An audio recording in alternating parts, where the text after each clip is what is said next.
नमस्कार। मैं अमृता सोनी सरल भारत की ओर से आप सभी का हार्दिक स्वागत करती हूँ। और आज के हमारी गेस्ट हैं mister Ashwini Kumar Soni. He is range officer in forest department and posted in Mandla district.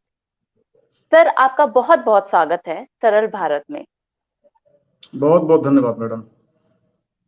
जी, तो मैं ये बताना चाह रही हूँ कि ये सेशन सारे स्टूडेंट्स के लिए जो कि एमपी गवर्नमेंट के एग्जाम्स प्रिपेयर कर रहे हैं, ये सेशन बहुत ही हेल्पफुल होने वाला है, क्योंकि जो हमारी गेस्ट हैं उन्होंने ऑलमोस्ट सारे एग्जाम्स क्लियर कर रखे हैं, चाहे वो कांस्टेबल हो, सब इंस्पेक्टर हो, मंडी इंस्पेक्टर हो, पटवारी हो, और अभी sir as a range officer posted भी हैं, और पीएससी भी सर 3 बार क्लियर कर चुके हैं। इंटरव्यू भी 3 बार सर अटेम्प्ट कर चुके हैं। Finally third time he got selection. तो सर, सबसे पहले हम आपकी जर्नी के बारे में जानना चाहते हैं कि आपकी जर्नी कैसी रही, एजुकेशन से लेकर आपकी स्टडी, आपका संघर्ष और आपकी सफलता। सर, थोड़ा सा शॉर्ट इंट्रो बताइए। अ, मैं एक्चुअली मैडम रीवा जिले का रहने वाला हूँ। रीवा जी। जिले में गुड़ तहसील है, जो अब शायद वर्ल्ड लेवल पे फेमस हो गया है। शायद जो सोलर पावर प्लांट आपने सुना होगा कि world Asia's largest power plant is situated in जी। रीवा डिस्ट्रिक्ट। तो मेरी स्कूलिंग यहीं गुड़ में सरस्वती हायर सेकेंडरी स्कूल गुड़ से स्टार्ट हुई थी। देन उसके बाद मैंने 1 साल कोचिंग की for IIT from Indore. Indore से तैयारी करने के बाद आईआईटी में सिलेक्शन तो नहीं हो पाया, वहां से मेरी पहली अनसक्सेस स्टार्ट हुई थी। ओके। लेकिन लेकिन फिर उसी अनसक्सेस से लगी हुई सक्सेस भी थी कि मुझे government engineering college Rewa allot हो गया था, जो कि मेरे घर से मात्र 20 किलोमीटर की दूरी पे था। जी। वहां से मैंने 4 साल इंजीनियरिंग की मैकेनिकल ब्रांच में। इंजीनियरिंग करने के बाद क्योंकि मेरे जो भी साथी थे तो सबको इंजीनियर बनना था, उस टाइम पे क्रेज था कि इंजीनियर बनना है। और ऑलरेडी मेरे घर में मेरे बड़े भैया भी एक बड़ी सरकारी कंपनी में इंजीनियर थे। उनसे मैंने फिर गाइडेंस ली कि क्या करना चाहिए, फिर इंजीनियर बनना चाहिए या फिर जाके कहीं तैयारी करनी चाहिए या फिर समथिंग एल्स। तो भैया ने मेरे को एक बात बताई, इंजीनियर बनने के बाद सिर्फ आप एक ही पर्टिकुलर डायरेक्शन में काम कर पाते हैं, एक किसी कंपनी के लिए सिर्फ उसी में पूरा फोकस कर पाते हैं। बट ये सिविल सर्विस का जो दायरा होता है वो ऐसा होता है कि जहां पर आपको डेली नए प्रकार के चैलेंज, नई अपॉर्चुनिटी और नया आपको कॉन्फिडेंस मिलता है काम करते वक्त। तो आई जी। थिंक सिविल सर्विस जाओ, वो ज्यादा बेटर है। देन मैंने सोचा कि एक जुआ खेलते हैं इसमें, किधर किस डायरेक्शन में जाया जाए। फिर मैंने एसआई का एग्जाम दिया था सेम ईयर जब मेरा कॉलेज पास आउट हुआ था। और साथ ही जी। मैंने जो टेक्निकल का गेट का एग्जाम होता है वो भी दिया था। तो मैंने सोचा कि जिसमें बेटर परफॉर्मेंस रहेगी उसी फील्ड में मैं तैयारी करूंगा जितना भी टाइम लगेगा। तो ओके। बाई गॉड एसआई के एग्जाम का पलड़ा ज्यादा भारी था तो फिर मैंने सोचा एसआई की तैयारी किया जाए। एकदम ओके। जुआ जैसा चल रहा, कुछ नहीं पता था करना क्या है। बीई करने के बाद मेरे पास ऑप्शन थे कि मैं 8-10 हजार की नौकरी कहीं ज्वाइन कर लूँ प्राइवेट सेक्टर में, या फिर मैं थोड़ा सा खुद को मजबूत करूं। हाँ, एक ऑप्शन और था मेरे पास कि मैं जी। चूंकि बिजनेस बैकग्राउंड से आता हूँ, मेरी फैमिली में थोड़ा बहुत हल्का फुल्का बिजनेस वाला काम है। तो मैंने सोचा था जी। कि एक मैं कपड़े की भी दुकान खोलूंगा वो भी मेरे प्लान में था। ओके। बट फिर पापा ने बैठाया, पापा ने बोला कि इतनी अच्छी पढ़ाई लिखाई थी, स्कूलिंग अच्छी थी, कॉलेज अच्छा था, तो उसको सही डायरेक्शन यूज करो। दुकान वुकान वो तो फिर अपन कभी भी कर लेंगे। देन आई थॉट कि हाँ कुछ किया जाए। फिर मैं उसके बाद इंदौर निकल गया। इंदौर में मैंने एसआई की कोचिंग, एक कोचिंग में ज्वाइन की वहां से। जी। और एसआई का मैंने एग्जाम दिया। वहां से मेरी सबसे बड़ी अनसक्सेस फिर से मेरे पास आई कि जिस ओके। एग्जाम की तैयारी करने में गया था जी। उसी एग्जाम में सिर्फ हाइट की वजह से मुझे बाहर करना लगा। ओ। जबकि उस ओके। एग्जाम में मैंने पूरे इंदौर में टॉप किया था, सबसे ज्यादा नंबर आए थे मेरे। ओके, तो सर मैं एक छोटी सी चीज बोलना चाहती हूँ। जो भी लोग हमें जी देख रहे हैं कि एक टॉपर आपके सामने बैठा हुआ है, तो सर एक छोटा जी। सा क्वेश्चन मुझे ये पूछना है कि टॉपर पैदा होते हैं या टॉपर बना जाता है? इसके बारे में आपका क्या कहना है? ये क्वेश्चन मेरे पास घूम फिर के आया गया था कि आपसे मैं पूछूं। बिल्कुल सही कह रहे हैं आप। देखिए, हम जब पैदा होते हैं तो हमको ये भी नहीं पता होता है कि हमारे माता पिता कौन है। हमें उंगलियों से इशारा करके बताया जाता है कि ये है हमारी मम्मी, ये है हमारे पापा। उसके बाद फिर हमारी आगे की लाइफ स्टार्ट होती है। तो टॉपर होना ना होना ये तो बहुत बाद की बात हो जाती है। हम्म। टॉपर बनना ना बनना सिर्फ हमारी मेहनत पर डिपेंड करता है कि हम कितना खुद को तराश पाते हैं उस जी आग पे, कितना तपा पाते हैं खुद को, इसी पर हमारा टॉपर बनना डिपेंड करता है। कोई टॉपर नहीं जानता है। एक छोटा एग्जांपल बताता हूँ आपको। पिछले जी। साल 2018 में पीएससी का एग्जाम हुआ था, तो हम्म। उसका जो टॉपर हर्षल चौधरी, जिसकी फर्स्ट रैंक आई हम्म। थी, he is my ji. Friend. Okay. तो हम दोनों ने मेंस साथ में ही लिखा था, और एग्जाम दे के जब आए तो मैंने उससे पूछा कि एग्जाम कैसा गया भाई। तो उसने कहा कि लग रहा कि हो गया ठीक ठाक, मतलब गया है, कोई ना कोई पोस्ट छोटी वाली मिल जाएगी। एंड आप जी। देखो कि उस बंदे ने फिर पूरे एमपी में टॉप किया, जिसको ये लग रहा था कि मैं छोटी पोस्ट पाऊंगा, सिलेक्शन हो जाए बस। तो जी। इसीलिए किसी को टॉपर हम बनेंगे या नहीं बनेंगे। फिर सर आगे क्या हुआ हाँ जब देन, आपने टॉप किया उसके बाद? जी, तो एसआई के एग्जाम में मैं हाइट में बाहर हो गया था, जिसकी मैं तैयारी करने गया उसी एग्जाम में बाहर हो गया। तो फिर एक हताशा, एक निराशा तो आती है, सब में आती है। जी। It's next. बट वही है कि घर वालों की याद आ जाती है फिर, और खास करके मम्मी की। और जी। लड़के तो हमेशा क्लोज होते ही हैं। जी। फिर मम्मी से बात की मैंने, तो मम्मी ने बोला कि कुछ नहीं, सब बहुत चलता रहता है, तुम पढ़ाई लिखाई करो और आराम से तुम्हारा सक्सेस होगा, मुझे पूरा भरोसा है। तो फिर मैंने आगे फिर थोड़ा तैयारी स्टार्ट की। और मेरे एक मित्र थे, यहीं मेरे गुड़ के ही रहने वाले हैं, एंड ही इज जी। Just right now in Panna and as a SDOP in police, okay. Piyush Mishra. Then he guided me कि कैसे कैसे क्या पढ़ाई करनी है थोड़ा करके। तो फिर मैंने उस तरीके से पढ़ाई लिखाई चालू की, सेल्फ ही तैयारी की, थोड़ा बहुत पीएससी की। एंड पहली बार पीएससी में ही, फर्स्ट अटेम्प्ट में ही प्री भी मेरा क्वालिफाई हो गया था, मेंस भी क्वालिफाई हो गया था, एंड मैं पहले अटेम्प्ट में इंटरव्यू तक पहुंचा था, सिर्फ ओके। सही गाइडेंस की वजह से। ओके। सर ये जो जी। सही गाइडेंस वर्ड आपने यूज किया है, मैं चाहती हूँ कि आप जो अभी हमारे व्यूअर्स हैं, जो हमारी ऑडियंस आपको देख रही है या जो इन फ्यूचर आपको देखेगी, आप क्योंकि अभी जस्ट पीएससी का फॉर्म निकला है, कई सारे लोग प्रिपरेशन कर रहे हैं, कुछ लोग पहले से भी कर रहे होंगे, कुछ लोगों का ये फर्स्ट टाइम होगा। जैसे कि आपने बताया कि आपने फर्स्ट टाइम में ही प्री मेंस और आप इंटरव्यू तक गए, तो उसकी स्ट्रेटेजी बताइए, थोड़ा सा शेड्यूल बताइए कि लोगों को क्या पढ़ना है, किस किस सोर्सेज से पढ़ सकते हैं, और किस तरीके से अपना टाइम डिवाइड करें और पढ़ाई करें। देखिए, सोर्सेस के लिए तो हर व्यक्ति के पास मोबाइल है, काफी कंटेंट है, और काफी सारे यूट्यूब वीडियोस भी अच्छे अच्छे मिल जाते हैं। जी। तो सोर्सेस के लिए कुछ बुक्स की लिस्ट तो आपको नेट में मिल जाएगी, उस पर मैं कुछ मतलब अच्छा नहीं कह सकूं क्या which one is better. But मेरे लिए सबसे ज्यादा तीन चीजें मुझे लगता है कि किसी भी एग्जाम में सेलेक्ट होने के लिए सबसे ज्यादा जरूरी है। जी। फर्स्ट वन इज सही और सटीक स्टडी मटेरियल। हम्म। क्योंकि क्योंकि हमारे पास हर एग्जाम में पढ़ने के लिए कम से कम हजारों प्रकार की किताबें, हजारों प्रकार के नोट्स हैं। जी। ठीक। पहली चीज ये होती है कि सही और सटीक स्टडी मटेरियल कोई हमको बता दे, हमारा फ्रेंड हो सकता है, हम्म। हमारा मेंटर हो सकता है। First one. Hmm.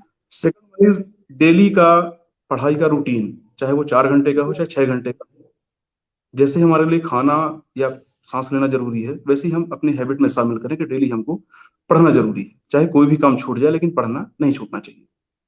Ji. And third one कि लाइफ में कोई ना कोई एक ऐसा फ्रेंड, दोस्त होना चाहिए जो उसी फील्ड से जुड़ा हुआ हो, सक्सेस हुआ हो या फिर तैयारी की हो।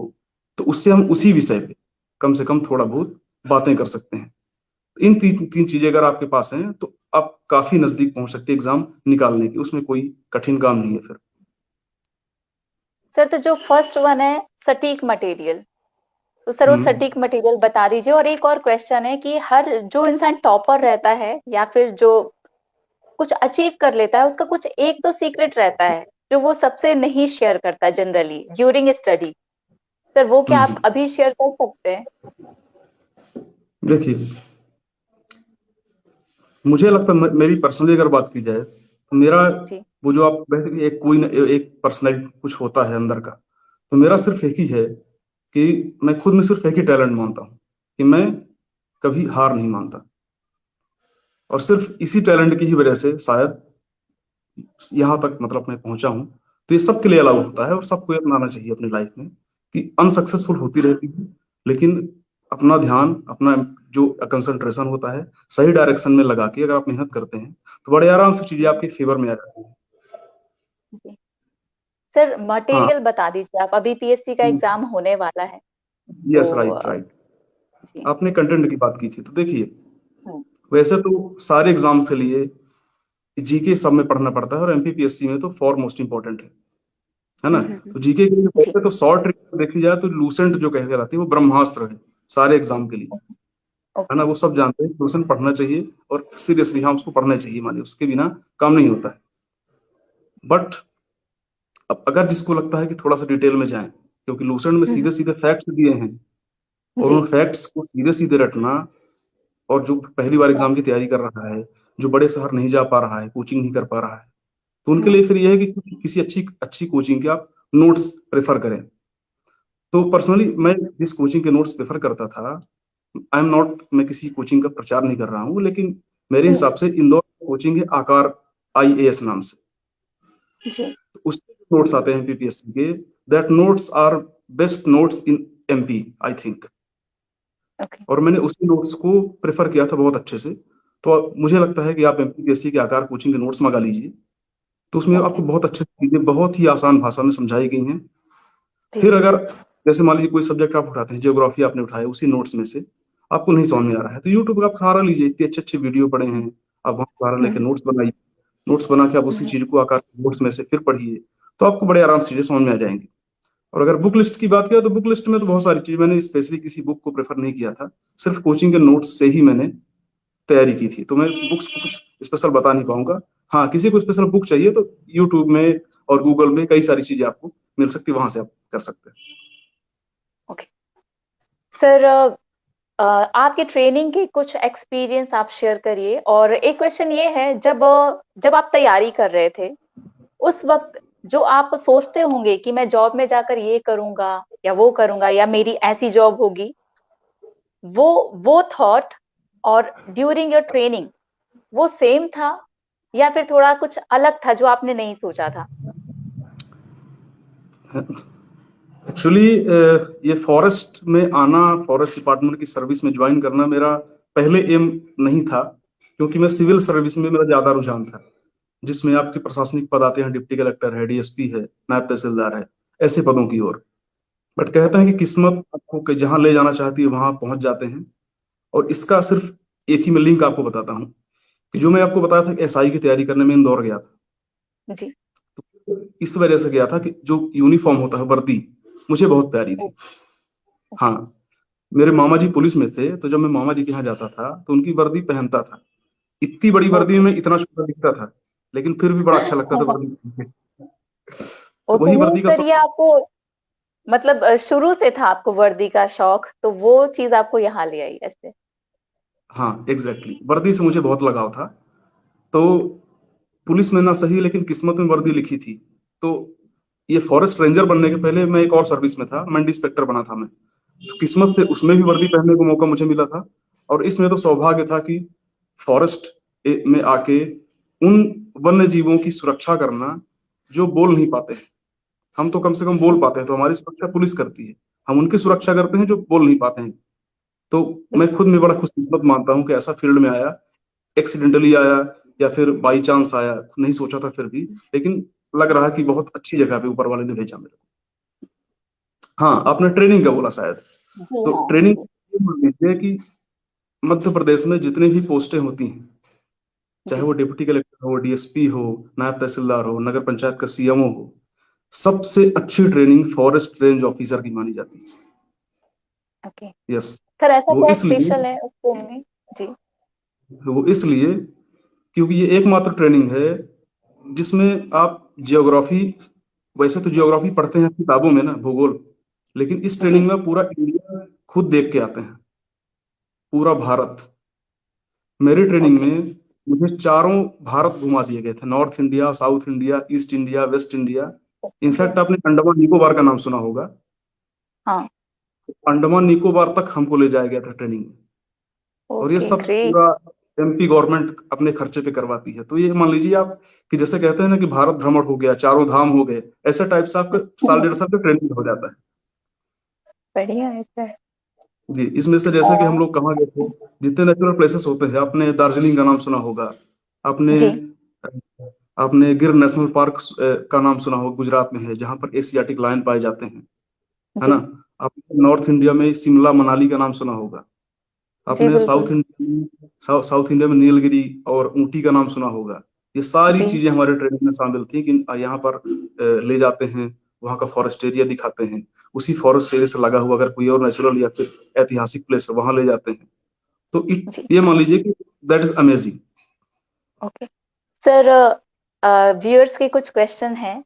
सबसे पहले हम क्वेश्चन लेंगे। एक राहुल सर हमारे साथ जुड़ गए हैं, वो टीचर हैं और वो जानना चाह रहे हैं कि आपकी ट्रेनिंग कहाँ हुई।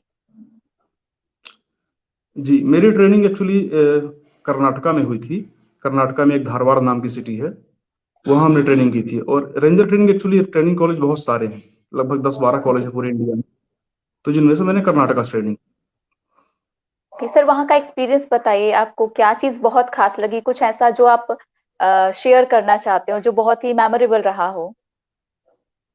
कर्नाटका का weather one of the most one of the most beautiful. Beautiful in whole country. बहुत आनंद आता है वहां पर रहकर। वो पूरा का पूरा पश्चिमी घाट कहलाता है, जहां पर आपको नेचुरल ब्यूटी से लेके बायोडाइवर्सिटी से कि सारी चीजें आपको जीने को मिलती हैं। तो मेरे हिसाब से बहुत अच्छा वेदर वहां का है, मजा आ जाता है वहां पे तो। सर एक स्टूडेंट हमें देख रही हैं और वो जानना चाह रही हैं कि करंट के लिए बताइए, करंट के लिए हम क्या प्रेफर करें मटेरियल, किस साइट से पढ़ें या फिर किसी बुक से या कोई मैगजीन, जी क्या आप देखिए, सजेस्ट करेंगे। करंट का पढ़ना दो चीजों पर डिपेंड करता है। जी। या तो आपके पास पर्याप्त टाइम है या फिर आपके पास कम हम्म टाइम है। तो अगर हम्म। आपके पास सफिशिएंट टाइम है तो फिर करंट अफेयर के लिए आप सिर्फ एक मैगजीन पर फोकस मत करिए, कम से कम दो मैगजीन मिनिमम पढ़िए, क्योंकि नहीं पता कि वो करंट अफेयर का क्वेश्चन किस मैगजीन में से आ जाए। ठीक। ओके। तो मैं ऐसा करता हूँ, वो जिसे लगभग लगभग मैक्सिमम लोग पढ़ते हैं, वो कहलाती प्रतियोगिता दर्पण। जी। उससे लगभग सब पढ़ते हैं, तो मेरे हिसाब से लगभग सारे क्वेश्चन आ जाते हैं उसके अंदर से। और सेकंड वन आप ओके। रख सकते हैं, अरिहंत कंपनी की आती है, अरिहंत की समसामयिकी महासागर नाम से, उसको आप प्रेफर कर जी। सकते हैं। ओके सर, इंटरव्यू के कुछ एक्सपीरियंस शेयर करिए। इंटरव्यू में क्या क्या क्वेश्चंस पूछे जाते हैं, आपसे क्या क्वेश्चंस पूछे गए थे, क्योंकि अभी आपको कई लोग आगे भी ये वीडियो देखेंगे, तो किस वजह से आप रिजेक्ट हुए थे वो भी बताइए, और जब जिस इंटरव्यू से आप सिलेक्ट हुए थे वो भी बताइए। जी जरूर। जब मैंने पहला वाला इंटरव्यू दिया था, तो जी। उसमें बाहर होने का रीजन था, मेरे मेंस में जो मेंस एग्जाम होता है, रिटन एग्जाम होता है, उसकी मेरी तैयारी शायद थोड़ा सा कम रही होगी, मैंने एफर्ट कम लगाए होंगे, शायद स्टडी मटेरियल मेरे पास सही नहीं रहा होगा। तो उसकी वजह से मेंस में कम नंबर होने के कारण जो लास्ट में मेरिट लिस्ट बनी थी, मेंस और इंटरव्यू दोनों का नंबर मिला के, तो वो उसमें मैं बाहर हो गया था। ओके। सेकंड मैंने जो इंटरव्यू दिया 2017 वाला, तो उसमें मेरे, हाँ, इंटरव्यू की वजह से बाहर हो गया था, जिसमें आई थिंक कुछ कुछ ऐसे क्वेश्चंस पूछे थे उन्होंने जहां पर मुझे थोड़ा सा फैला के, मतलब थोड़ा अच्छे से उत्तर देना था। मतलब जैसे उन्होंने सरकार को लेकर क्वेश्चन किया था कि क्या करंट की जो गवर्नमेंट है वो सही काम कर जी। रही है। तो आई थिंक मेरे से गलती हो गई थी कि मैंने क्रिटिसाइज कुछ ज्यादा ही कर दिया था ओके। गवर्नमेंट को लेकर। तो आई थिंक आप, ओके। इम्पोर्टेंट यही होता है कि करंट सरकार जो भी चल रही है उसके फेवर में बातें करें, बिकॉज हमको भी गवर्नमेंट का ही पार्ट होना है। जैसे मैं सर्विस में आ गया हूँ, मैं भी गवर्नमेंट का ही ओके। पार्ट हूँ। इसीलिए गवर्नमेंट ओके। की जो भी स्कीम चल रही है उस पर क्रिटिसाइज नहीं करना होता है। ओके। ओके सर, आप हम्म। क्या सजेशन देना चाहते हैं जो बच्चे इन फ्यूचर इंटरव्यू देंगे, उनको किन किन पॉइंट्स पर फोकस करना चाहिए इंटरव्यू के लिए। इंटरव्यू के लिए मैडम कुछ 4-5 मेन मेन विषय होते हैं जिन पर आपको थोड़ा सा जी। वर्क करना होता है। जिसमें पहला ओके। होता है आपका फैमिली बैकग्राउंड और आपका एजुकेशनल क्वालिफिकेशन, ओके। उसके बारे में थोड़ा बहुत क्वेश्चंस पूछे जाते हैं।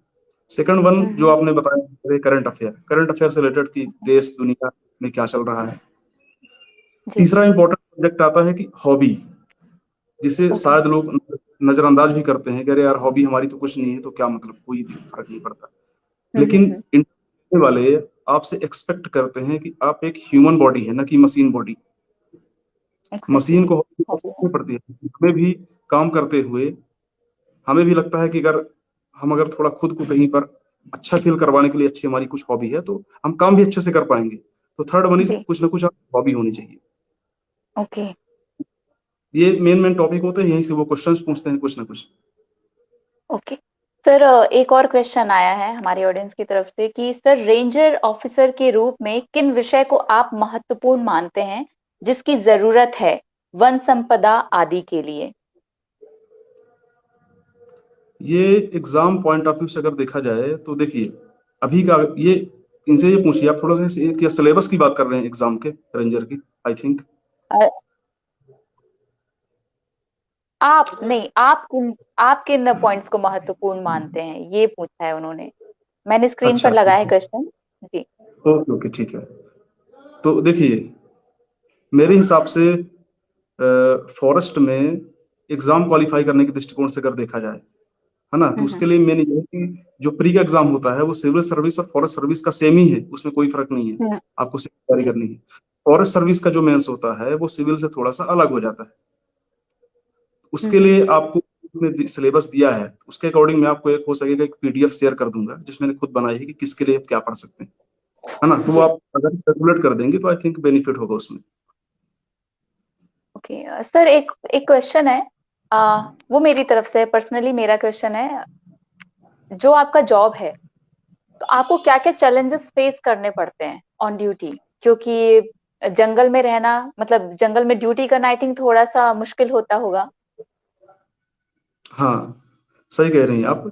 ये एक ऐसी सर्विस है जिसमें आपको कहीं पर जाने के लिए कई बार ऐसा होता है कि आपको कोई वाहन तो दूर की बात है, सही हम्म। तरीके से रोड भी नहीं है कि आप अंदर तक जा सकें। जी। कई बार ऐसा और होता है कि पेड़ों के बीच में जाते वक्त कांटों से भी चोट लग जाती है हमारे सबॉर्डिनेट जो होते हैं, बीट गार्ड होते हैं, चौकीदार होते हैं।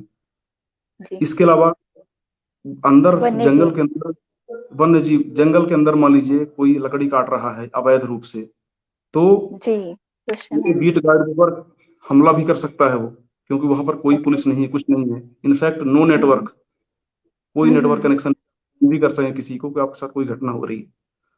जी। इसके अलावा सर वन्य जीव जैसा, वन्य जीवों का भी है कि मान लीजिए सामने कोई भी जानवर ही आ गया, तब भी आपके पास कोई हथियार नहीं है कि आप सेव कर सकें खुद को। तो इस प्रकार के चैलेंजेस है यहाँ पे बहुत सारे। तो सर ये ट्रेनिंग फिर आप लोगों को दी जाती है कि आपको अगर इन फ्यूचर आप ऐसा कोई प्रॉब्लम फेस करते हैं तो आपको कैसे उनको सॉल्व करना है, कैसे उनसे निपटना है, ये पूरा आपको ट्रेनिंग किया जाता होगा, फिर ट्रेनिंग दी जाती होगी। हाँ, ट्रेनिंग मिलती है हमें, जैसे जो ऑफिसर लेवल की पोस्ट होती है, जैसे हम लोगों की रेंज ऑफिसर की है, तो हम लोगों की आर्म्स जी। की भी ट्रेनिंग होती है, खास करके उन हम्म। एरिया में जहाँ पर वाइल्ड लाइफ यानी कि जानवर ज्यादा पाए जाते हैं, तो जी। उसमें आर्म्स ट्रेनिंग करवाते हैं हमको। लेकिन जो सबऑर्डिनेट होते हैं उनके लिए तो कुछ नहीं है, बस ऑन द स्पॉट डिसीजन लेना होता है कि आपको यहाँ पर ऐसा ऐसा करना है। तो जी। प्रेजेंस ऑफ माइंड पे डिपेंड करता है। ओके जी। सर, एक और क्वेश्चन आया है। वर्तमान में जो रेत खनन या वनों की कटाई की जाती है और जो माफिया होते हैं वो अधिकारियों पर हमले करते हैं, तो प्रतिरक्षा के तौर पर क्या कार्यवाही करते हैं आप लोग? जी, ये इनका बहुत सही क्वेश्चन इन्होंने पूछा है कि अगर देखा जाए तो जितनी यूनिफॉर्म जॉब हैं, तो उसमें से सबसे कम प्रतिरक्षा के रूप में फॉरेस्ट डिपार्टमेंट के पास ही सुविधाएं उपलब्ध है। घने जंगल में हम लोग ड्यूटी करते हैं, हमारे पास कोई आर्म्स नहीं है और कोई बचाव कुछ नहीं होता है, लेकिन फिर भी अपन प्रयास करते हैं कि जहां तक हो सके अपराध को रोकने का हम अधिकतम प्रयास करते हैं। प्रतिरक्षा के तौर पर यह है कि वो तो कानून में ही लिखा हुआ है कि प्रतिरक्षा में आप खुद को बचाने के लिए सामने वाले पर हमला करते हैं तो आप दोषी नहीं ठहराए जाएंगे, एक प्रकार से। बाकी सरकार से फिर हमारी डिमांड रहती है बराबर कि अगर हो सके तो हमें आर्म्स प्रोवाइड करवाए जाएं, और अभी सुप्रीम कोर्ट में भी ने भी कहा था कि वन विभाग को कम से कम ड्यूटी करते वक्त आर्म्स दिए जाने चाहिए। सर एक बहुत ही अच्छा क्वेश्चन आया है राहुल सर की तरफ से। जंगली जानवरों से आपको खतरा भी है और आपको उनको मारना भी नहीं है ड्यूरिंग जॉब। तो ये एक सही कह बहुत रहे बड़ा हैं। चैलेंज हो जाता होगा आई थिंक, कि आपको उनको बचाना भी है और they can attack on you, क्योंकि वो तो हाँ, जानवर बिल्कुल। है। तो बिल्कुल कर उस सकते उस हैं। उस टाइम पर फिर क्या किया जा सकता है? सर आपने कभी ऐसा फेस किया है कि कभी किसी जानवर ने अटैक किया हो, या कोई ऐसा मतलब बहुत ही खतरनाक जानवर आपके सामने आ गया हो, तो फिर ऐसा कभी हुआ है आपकी ट्रेनिंग के टाइम या फिर जॉब के टाइम? नहीं मैडम, अभी तक ऐसा वाकया मेरे साथ तो नहीं हुआ है। क्योंकि मैंने जस्ट अभी अक्टूबर नवंबर में ट्रेनिंग खत्म की थी और अभी पोस्टिंग हुए मेरे 1-2 महीने हुआ है, तो अभी ज्यादा ओके। मैंने अभी फील्ड में काम किया नहीं है। बट जैसा कह रहे हैं ओके। कि जानवरों को जान सुरक्षा भी करनी है और मारना भी नहीं है, तो जी। We are protectors. हमें सिर्फ जी। उनकी सुरक्षा के लिए उनको फॉरेस्ट में भेजा गया है। तो हाँ हमें हाँ। अधिकतम प्रयास करना है कि बिना उनको चोट पहुंचाए, क्योंकि हम्म। हमारे पास तो दिमाग है, हमारे पास सोचने की क्षमता है, उनके पास तो कुछ नहीं है। हम्म। हम्म। इसीलिए अधिकतम प्रयास करना है कि उनको बिना चोट पहुंचाए हम खुद की सुरक्षा कैसे कर पाए, जी। यही जरूरी होता है। सर एक और क्वेश्चन आया है, तस्करों से, अच्छा, तस्करों को लेकर किन किन समस्याओं को आप देखते हैं? हम्म ये मुख्य रूप से देखिए 2-3 चीजें होती हैं फॉरेस्ट एरिया के अंदर। एक तो है लकड़ी की जो अवैध कटाई होती है ना, जी। उसको रोकना बहुत इंपॉर्टेंट होता है, क्योंकि देखिए वैसे भी हम्म। जंगल बहुत कम ही बचे हैं पहले की तुलना में देखा जाए तो। और जी। ऊपर से लोगों पर के बीच जागरूकता फैलाना बहुत जरूरी है कि जंगल रहेंगे तभी हम लोग रह पाएंगे। अब अभी बिल्कुल। उत्तराखंड की अभी 2 ही 3 दिन पहले की बात होगी, आपने देखा होगा जी। चमोली डिस्ट्रिक्ट में। तो वो सिर्फ और सिर्फ इसी वजह से कि पेड़ों की हम्म। कटाई है, पेड़ वहां पे बचे नहीं हैं, तो शायद इसी वजह से जी। जो मिट्टी की पकड़ होती है वो नहीं हो पाती, आई थिंक। कमजोर हो गई थी। हाँ, तो इसीलिए जो पेड़ों की जो अवैध कटाई होती है उसको लेकर हम लोग बराबर गश्ती करवाते हैं, दिन में रात में पेट्रोलिंग होती है हम्म। Forest area. एक तो अवैध कटाई का मुद्दा होता है मान लीजिए। दूसरा मुद्दा जी। होता है कि कभी फॉरेस्ट एरिया में रेत पाई जाती है, तो उस रेत का हम्म। अवैध उत्खनन होता है। कुछ हम्म। अपराधी किस्म के लोग होते हैं, करते हैं ऐसा। तो उनके लिए भी हम बराबर प्रयास करते हैं कि गश्ती हमारी दिन रात बराबर बनी रहे, ताकि ऐसी कोई भी घटना ना होने पाए। जी।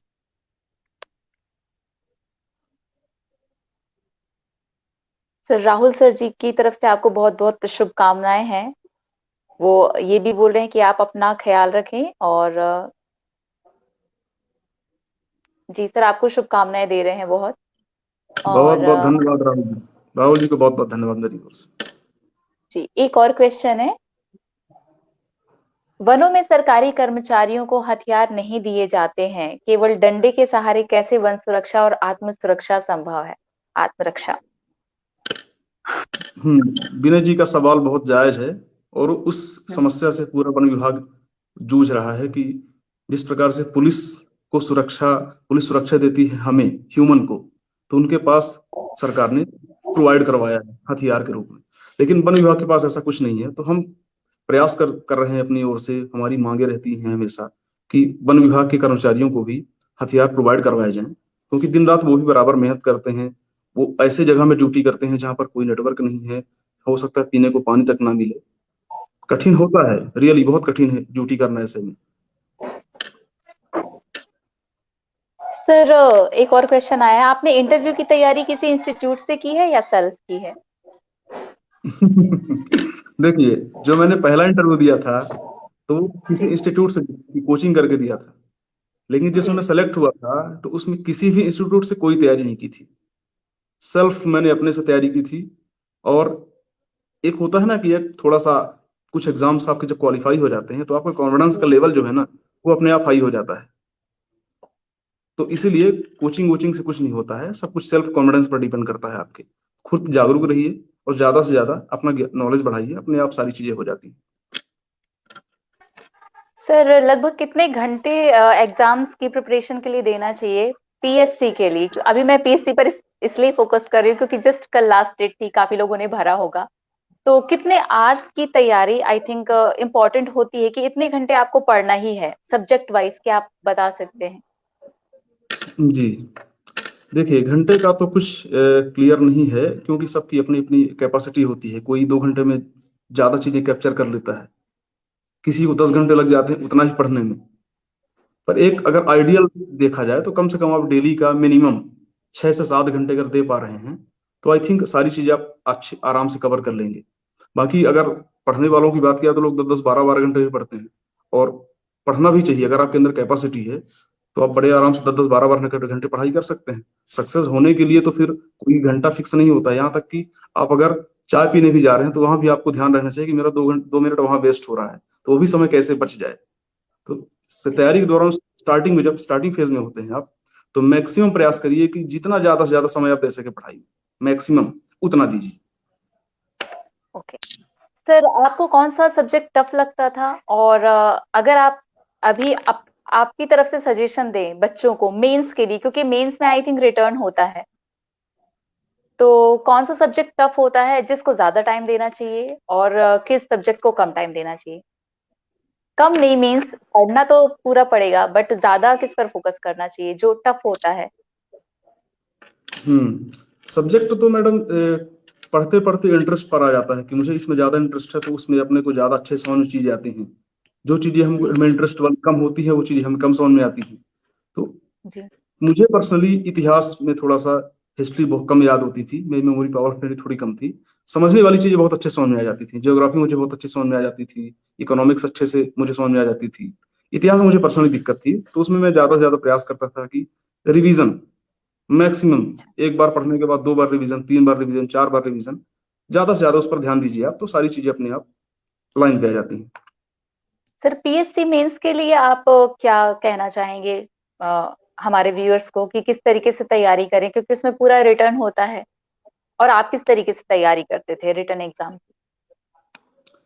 रिटर्न एग्जाम के लिए सबसे ज्यादा जरूरी ये होता है कि देखिए सिलेबस है बहुत ज्यादा मेंस का, जी और प्री एग्जाम से लेके मेंस एग्जाम के बीच का जो टाइम होता है 3 साढ़े 3 महीने का, तो इतने कम टाइम में पूरा का पूरा मेंस का सिलेबस कवर कर पाना टफ तो होता है, नो डाउट।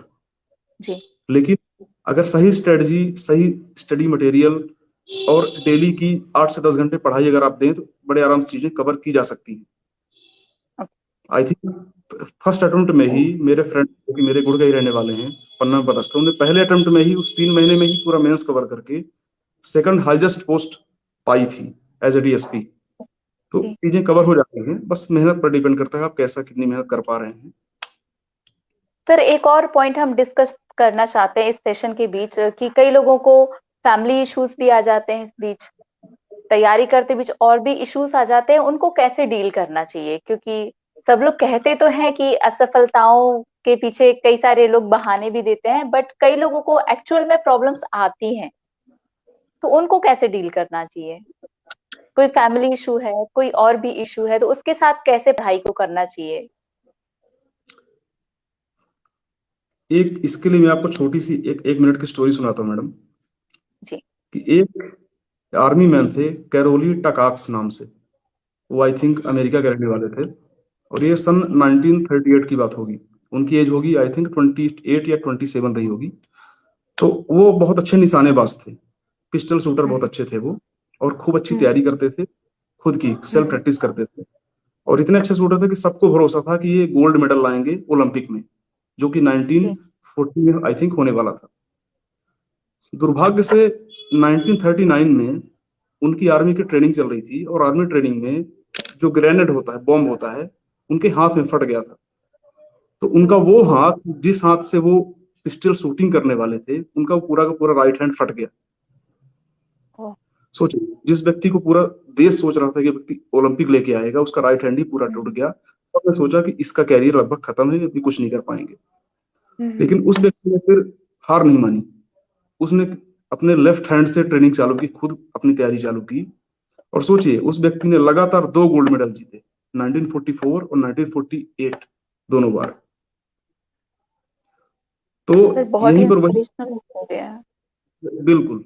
तो जो लूजर होते हैं, वो हजार बहाने खोज लेते हैं असफल होने के, हम्म हम्म लेकिन जो विनर होता है, वो हजार बहाने हम्म खोज लेता है सफल होने के। okay, तो आप ये सही कह रहे हैं कि सबके पास कुछ ना कुछ प्रॉब्लम्स होती हैं, लेकिन उन प्रॉब्लम के बीच भी खुद को मजबूत करते हुए, और उन लोगों से, उन शख्सियत से सीखते हुए अगर हम आगे बढ़ते हैं जिनने हमसे भी खराब खराब कंडीशन में रह के चीजों में सफलता पाई, तो आई हम्म थिंक बड़े आराम से चीजें हो जाती हैं। किसी के लिए कोई भी काम कठिन नहीं है। ओके। सर आपने बहुत सारी चीजें बताई हमको। सर ओवरऑल आप आपकी पूरी जो जर्नी है उससे आपने क्या सीखा, और आप क्या सीख देना चाहते हैं, क्या बताना चाहते हैं हमारी ऑडियंस को? जीवन में हमें क्या इम्पोर्टेंट है, क्या ऐसी चीजें हैं जो जिन पर हमें फोकस करना चाहिए, जिनको हमें ध्यान में रखकर आगे बढ़ना चाहिए?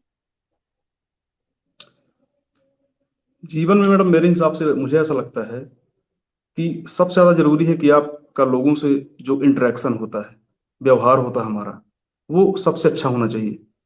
क्योंकि उसी के दम पे हम लाइफ में आगे चीजें बढ़ा पाते हैं। एग्जाम निकालना, सेलेक्ट हो जाना, सर्विस ज्वाइन कर लेना, या फिर बिजनेस में ही पैसा कमा लेना, ये बहुत छोटी चीज है। हाँ, अभी हमें चूंकि हमारे पास नहीं है तो वो हमें बड़ी चीज लगती होगी, लेकिन वो चीज हम्म पा लेने के बाद छोटी चीज हो जाती है। उसके हम्म बाद फिर आपकी जर्नी स्टार्ट होती है कि आप लाइफ को कैसे जीते हैं, लोगों से आपके संबंध कैसे हैं। तो आई थिंक मुझे ऐसा लगता है कि सबसे ज्यादा जरूरी है आपका पोलाइट होना। बड़े से बड़ा पद पाने के बाद भी उसी को लोग 65 साल रिटायरमेंट के बाद याद रखते हैं जो पोलाइट था, जिसका व्यवहार अच्छा था, जिसके लोगों के संबंध बहुत अच्छे थे। बिल्कुल और उसको बिल्कुल नहीं याद रखते हैं जो अपने आप में बहुत सक्सेसफुल रहा होगा, लेकिन लोगों से उसका व्यवहार उतना अच्छा नहीं था जितना लोग एक्सपेक्ट उससे करते थे। तो मेरे हिसाब से ये बहुत ज्यादा जरूरी है। जी सर। ओके सर, एक और क्वेश्चन है मेरा। अच्छा, राहुल सर का मैसेज आया है, काफी अच्छा। Thank you sir. मैं एक क्वेश्चन करने वाली थी सर का, कमेंट्स पढ़कर मुझे थोड़ा सा याद नहीं आ रहा है। जी सर, मैं ये जानना चाहती हूँ, अभी आप as a range officer posted हैं, तो आगे आप और भी एग्जाम्स की प्रिपरेशन कर रहे हैं, या जस्ट अब आप इसी फील्ड में, इसी पोस्ट पर आप जॉब करना चाहते जब इसमें सिलेक्शन हो गया था मैडम, तब मैंने सोचा था कि अब दिस इज इट, इसमें हैं? ओके। सेटिस्फाइड ऐसा लग रहा था। लेकिन फिर जी। मुझे बाद में एहसास हुआ कि अभी तो अपने पास जो मैंने पहले सोचा था, कुछ सपना देखा था एज ए डिप्टी कलेक्टर बनने का, तो अभी चूंकि अपने पास एज भी है, पढ़ने का अपने पास जज्बा भी हम्म। है, तो मैंने सोचा फिर ट्राई किया जाए। तो फिर मुझे आगे एग्जाम देना है। इस बार जो एमपीपीएससी का 2020 का एग्जाम देना है, उसमें भी प्रयास कर रहा हूँ। ओके, ठीक है सर। और कोई खास बात है जो आप स्टूडेंट्स को बताना चाहते हैं, या कोई स्ट्रेटेजी सजेशन जो और देना चाहते हैं, जो अभी हमारे डिस्कशन हुआ है, इसके अलावा कुछ ऐसा जो मिसिंग रह गया हो, जो मैं पूछना भूल गई हूँ, ऐसा कुछ? एक चीज मैं जरूर कहना चाहूंगा मैडम इसमें, कि जी। पढ़ाई लिखाई के लिए लोग कहते हैं कि डर के पढ़ाई मत करो, लेकिन हम्म। मेरा खुद का ओपिनियन है कि थोड़ा बहुत डर हर चीज का होना चाहिए। चाहे वो पढ़ाई में हो, चाहे बिजनेस में हो, चाहे किसी भी चीज में हो, बिना डर के पढ़ाई नहीं आई होती है। एग्री। आई और एग्री उसी डर सर। से, क्योंकि क्योंकि जब आप देखते हैं कि आपकी पारिवारिक स्थिति उतनी अच्छी नहीं है, आपकी सोशल हम्म। स्थिति थोड़ा सा सुधारना चाहते हैं, आप जीवन में बहुत अच्छा काम करना चाहते हैं, तो ये सारी वजहें होती हैं। इन्हीं पर जी। दो बहुत अच्छी लाइनें कहीं पर मैंने पढ़ी थी कि वजह ही तय करती है जिंदगी का सफर, वजह ही तय करती है जिंदगी का सफर, वरना जिंदगी का क्या है, खाओ पियो और जाओ। Wow, great sir. Thank you so much sir, आपने इतना इम्पोर्टेंट टाइम दिया, और आई थिंक ये सेशन काफी इंस्पिरेशनल होगा और नॉलेजेबल होगा सारे स्टूडेंट्स के लिए जो एग्जाम्स फिल करेंगे, या जो कहीं हताश हो जाते हैं। तो आई थिंक जो आपने बीच में स्टोरी बोली, और जो आपने आपकी भी स्टोरी बताई, बहुत ही ज्यादा हेल्पफुल रहेगी। तो thank you so much sir for joining us, and thank you so much for your time. बहुत बहुत शुभकामनाएं मेरी ओर से सभी एमपीपीएससी एग्जाम देने वालों को, और बहुत बहुत थैंक धन्यवाद मैडम। Thank you.